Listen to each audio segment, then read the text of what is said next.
So yun, ang bala ko nga, hindi ko na to susuotin, ipapamigay ko na lang siguro to. Pero so, may nag-comment, sabi niya, not a basher me, pero nasa pagsusuot po yan. So, yung kinumenta niya, guys, is yung tungkol dito sa mga double lining top na to na sinasabi ko, nangangamoy putok ako. Kasi sa totoo lang, personally, hindi talaga ako amoy putok, guys. And alam niya ng mga kakilala ko, ng mga kaibigan ko, kung gaano kabango yung aking kilikili. Chares! To be honest, guys, nung una, yan din talaga yung sinabi ko. Kasi nga, fan na fan talaga ako ng mga double lining top. And makikita niyo naman, tingnan niyo, sobrang dami. And halos yata lahat ng mga colors is inavailable ko na, binili ko na, dahil nga fan nga ako. Hindi talaga ako na nakinig sa mga issue sa may black app na talagang nangangamoy putok siya. So sabi ko, ay, nasa pagsusuot yan, nasa hygiene yan. Kung hindi ka hygienic na tao, siguro mangangamoy putok ka talaga or talagang may amoy putok ka na. Ganun talaga yung sinabi ko.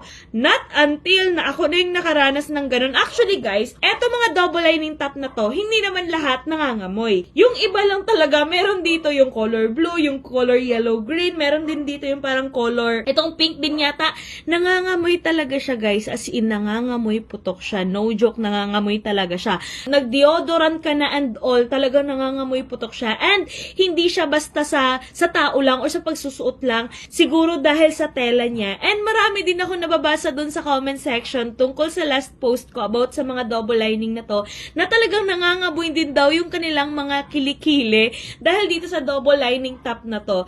So siguro naisip ko, siguro maybe dahil sa tela. And marami din kasi ako nababasa dun sa may black app guys, kahit mag-search pa kayo tungkol dito sa mga double lining top na to, promise, marami talagang nagsasabi na talaga nakakaamoy putok siya. Hindi siguro yung mismong kilikili mo yung nangangamoy or eto ba, basta ganun.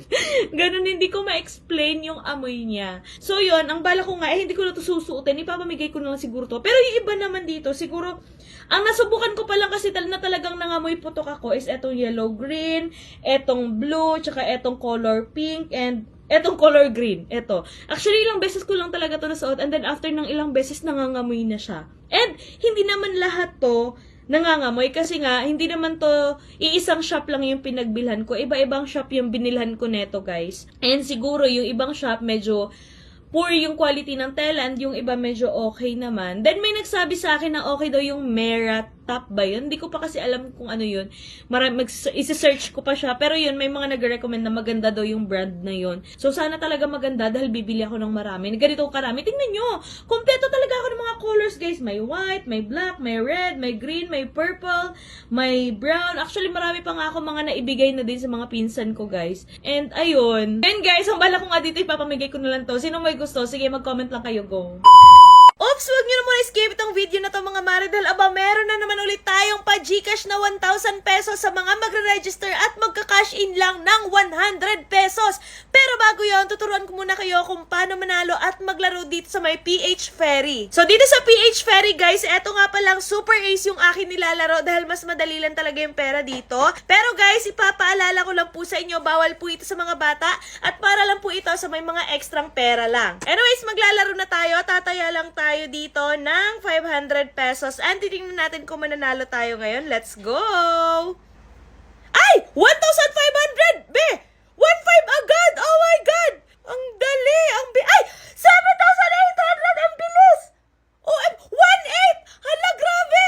Ay, mega win! Oh my God! Sabi ko naman sa inyo, napakadali lang talaga manalo at maglaro dito. Kaya ano pa hinihintay nyo? Mag-register na kayo at mag-cash in lang kayo ng 100 at maglaro. Anyways, mga gusto nga rin pala manalo ng 1,000 pesos, mag-register lang kayo at mag-cash in ng at least 100 pesos and mamimili ako ng mabibigyan ng 1,000 pesos dyan sa comment section. Let's go!